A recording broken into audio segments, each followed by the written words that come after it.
Olá, meu irmão. Seja bem-vindo a esta série Os Animais e Seus Corpos Multidimensionais. Hoje, nesta aula número 11, eu vou falar da monogamia do organais do campo. Está o nome aí embaixo, o nome latim, porque o Linneu deixou esse tipo de classificação para todas as espécies e gênero em latim. É o Microtus oxorogaster, é o nome do organais do campo. Então, nós vamos fazer algumas reflexões. Eu estou usando trabalhos de ganhadores de prêmios Nobel que trabalharam sobre o estudo do comportamento dos animais. Tem milhares de grandes cientistas, grandes, que eu vejo com muito respeito. Só que eu estou trazendo uma compreensão nova em cima do trabalho desses gigantes do estudo do comportamento dos animais. Esse organais do campo é um roedor, é parecido aos nossos ratos, os nossos preá. Ele é estilo preá. O ratinho nosso é esse organais do campo. Então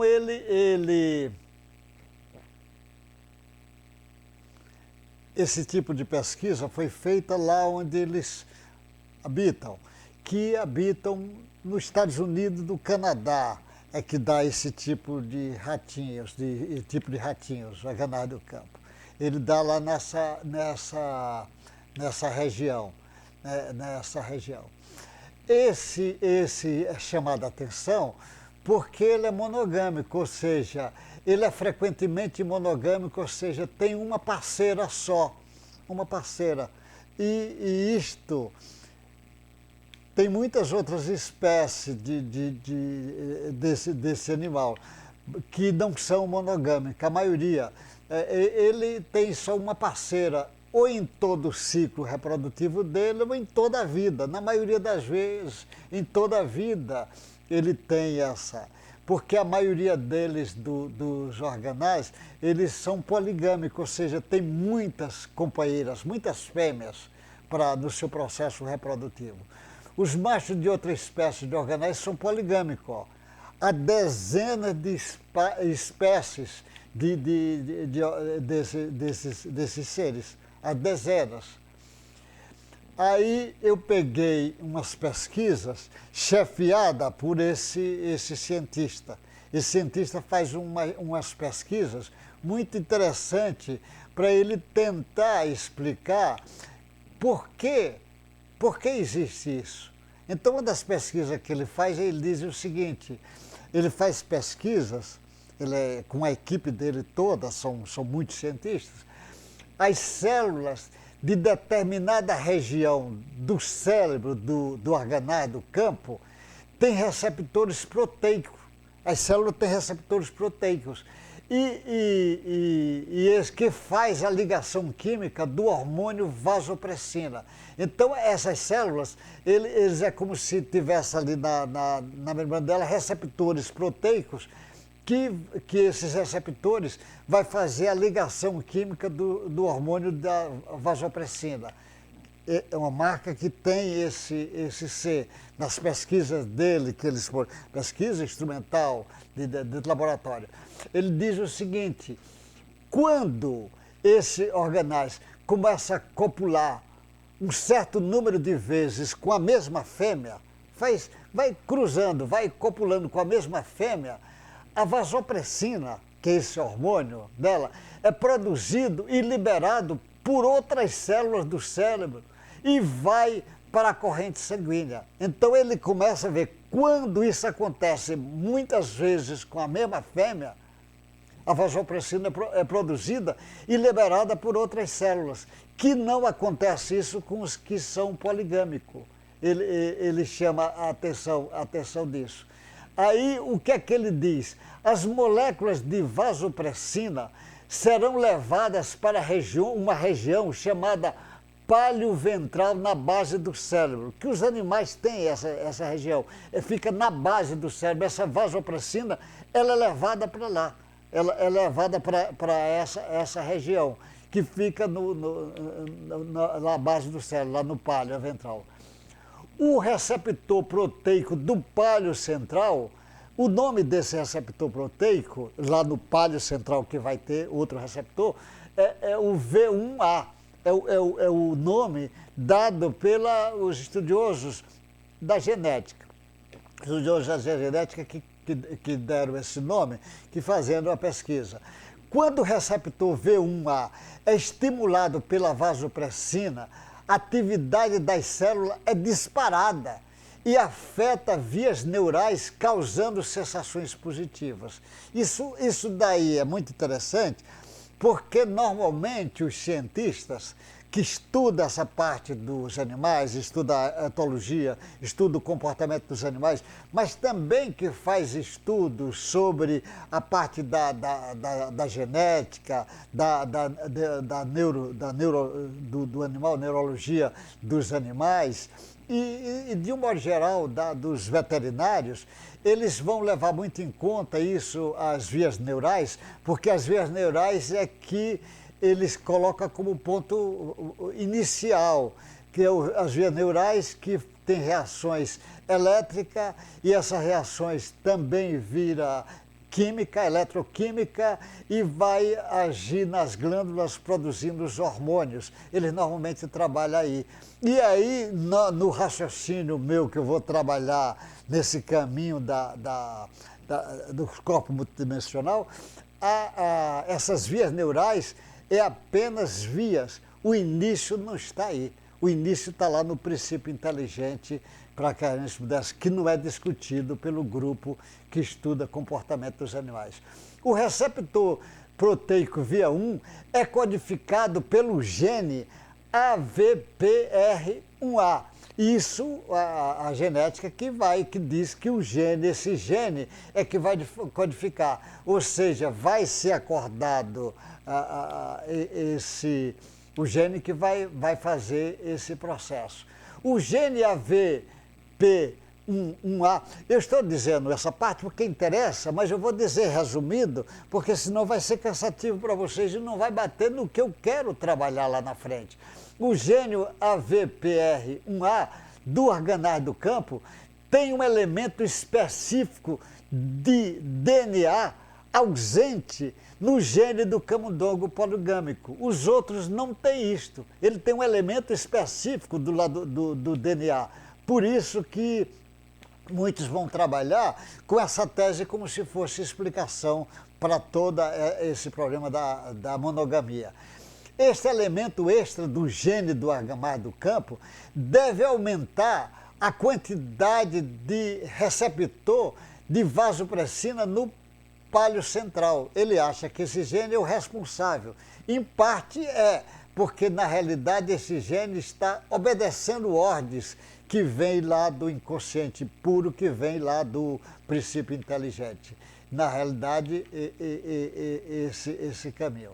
Então, os pesquisadores acham que o argamaz do campo tem mais receptores V1A que outras espécies parecidas. Ele tem mais. Ele acha que o argamaz tem mais do que as outras espécies parecidas. Ele acha que tem. Agora, esse aqui, ó, Larry Young, injetar o gene, ele pega o gene, como as pesquisas bem feitinhas, porque para injetar isso, ele injeta o gene AVPR1A. Primeiro tem que identificar, tem milhares de genes, ele identificar esse, tá?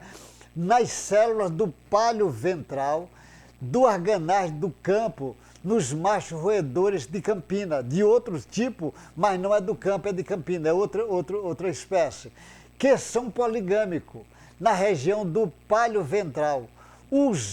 Eles fizeram nessa técnica, usaram um vetor viral inócuo e aumentou o vínculo. Quando eles fizeram isso, injetou aquele outro que é poligâmico, ele aumentou o vínculo com a fêmea, ficou mais ligado com aquela fêmea. Até mesmo antes da cópula. Antes ele já começou a fazer essa ligação. Então, aí vai justificando para ele que o gene é o responsável por tudo isso. Outra maneira, essa é a maneira que eles vão vendo.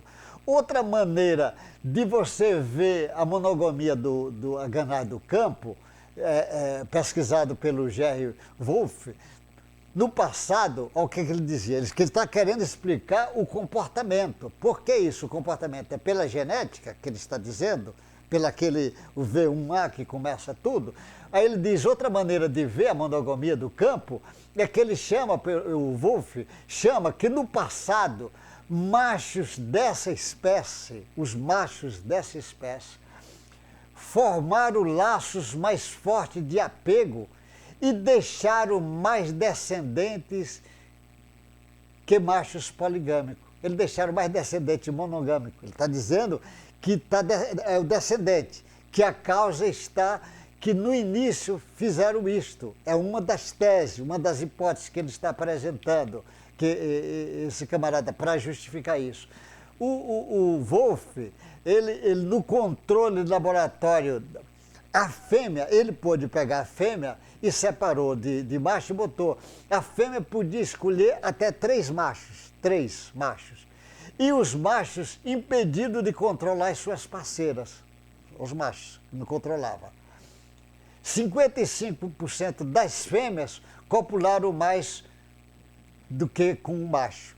Ou seja, esse controle está nos machos e não nas fêmeas. 55% delas acasalaram mais do que um macho. Então, ele chamando a atenção para dizer que o controle está nos machos e não na fêmea.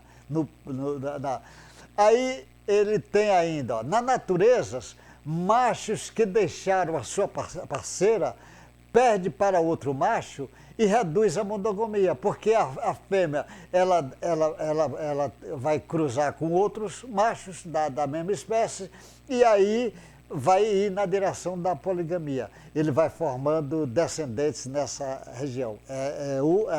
Outra hipótese que ele está colocando, que ele vai colocando.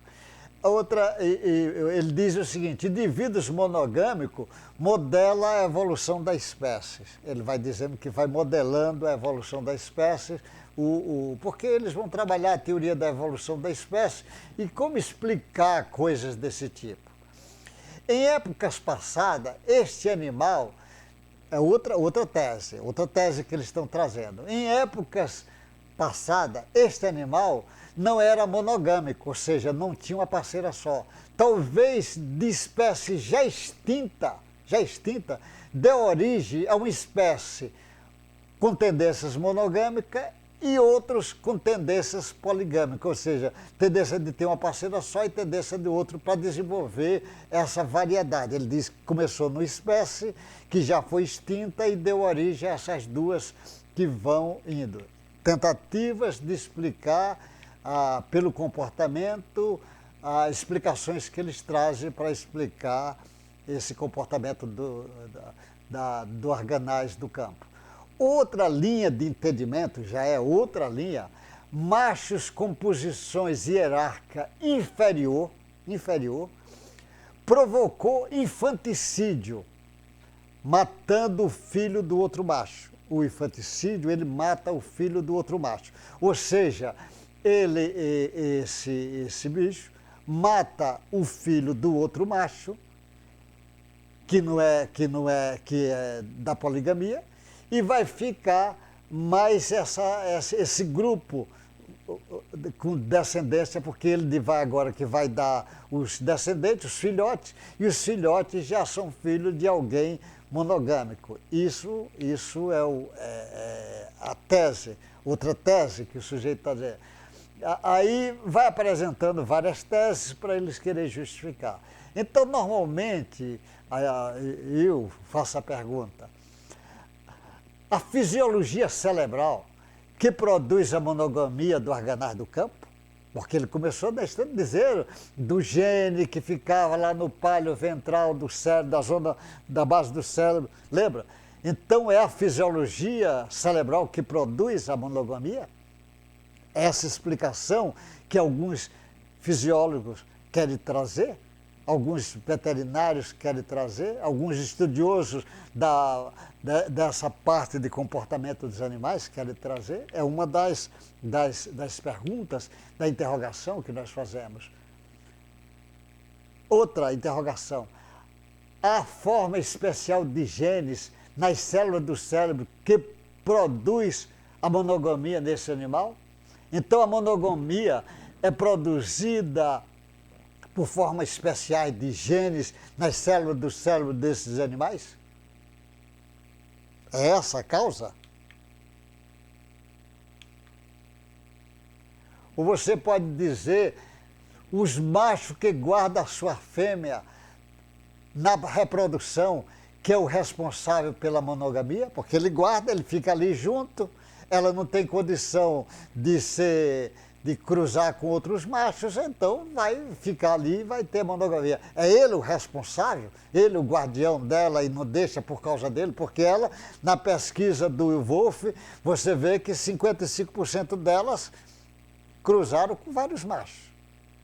A monogamia o segredo está no macho, nessa espécie, do estudo dessa espécie. Ou é produto de uma série de mudanças evolutivas da espécie poligâmica para monogâmica? Também existe essa tese. Foi mudanças na marcha evolutiva desse caminho? Na realidade, todas as formas estão certas, a análise diferente da verdade. Porque a verdade, a gente já falou isso assim, é como se fosse um espelho, eu sempre dou essa expressão, um espelho, você quebra o espelho em 1000 pedacinhos. Cada pedacinho você olha e diz, aqui está o espelho, é verdade. O outro pega, aqui está o espelho. São verdades, mas são verdades, pedaços da verdade. Precisa juntar essa verdade toda para ver. Cada um tem seus pedaços ali da verdade, mas não é a verdade como eles estão fechando a questão. Na verdade, o princípio inteligente é o organizador de todo esse processo evolutivo. É o organizador, porque no estudo da fisiologia dos animais, nós vamos ver que tem necessidade de ter um controle, uma organização que vai regular, que vai dar formas, que vai dar caminhos. Isso na fisiologia se estuda. E você vai ver que um do regulador é o sistema nervoso. É o sistema nervoso que, com a reação elétrica, ele vai produzir uma série de reações numa grande velocidade, mas depois ele vai produzir produto químico e vai influenciar os hormônios, as glândulas, para produzir o hormônio que vai trabalhar em outra velocidade. Mas e antes dessa reação dos neurônios? Onde é que está? Que tem alguma coisa coordenando isto? É a genética? Ou a genética é só um caminho? É o cérebro ou o cérebro é só um caminho? Na realidade, o princípio inteligente, que os seus vários corpos multidimensional que vai passando de filtros até chegar a informação aqui embaixo. Esse princípio inteligente é a tese que eu vou trazer para explicar esse comportamento que não é estudada ainda pelos cientistas atuais. Não é estudada porque eles estão com uma visão monista, reducionista, materialista, não abre espaço para essa discussão.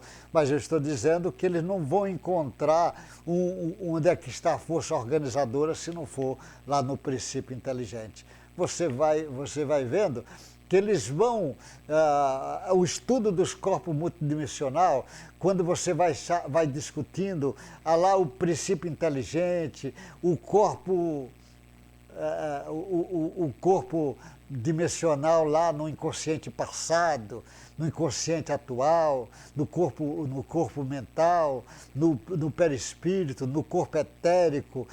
Tem vários filtros acontecendo, vários caminhos, várias vias que isso vai acontecer.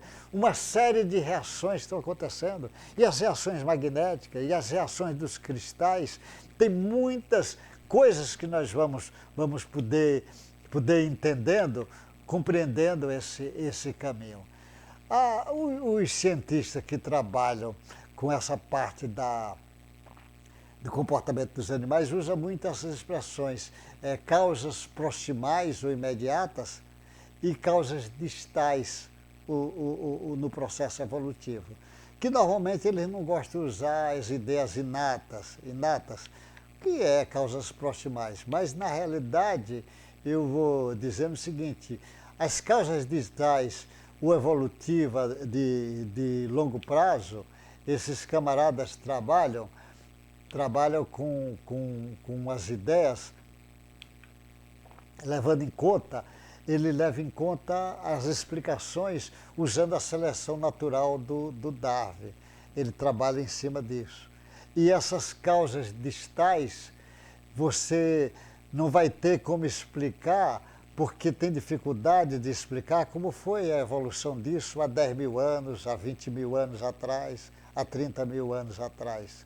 As teses do princípio inteligente, dos corpos multidimensional, abre um leque, traz uma vertente nova para ser discutida sobre o assunto. É esse caminho que eu vou trazer. Estou trazendo, inicialmente eu trouxe algumas aulas falando sobre a alma dos animais, agora eu estou trazendo alguns estudos de comportamento, que eu acho que estudar o comportamento dos animais é um dos caminhos bons de você pegar essas teses, e vou pegar coisas da fisiologia, da bioquímica, da genética, para que nós pudéssemos reforçar as teses do princípio desses corpos multidimensional dos animais. Então, eu agradeço a consideração sua de estar acompanhando e espero que nas próximas aulas eu vá trazendo alguns assuntos para criar pelo menos interrogações nas suas cabeças. Que Deus lhe guarde, boa sorte e até o próximo encontro nosso, se Deus assim permitir. Fica com Deus.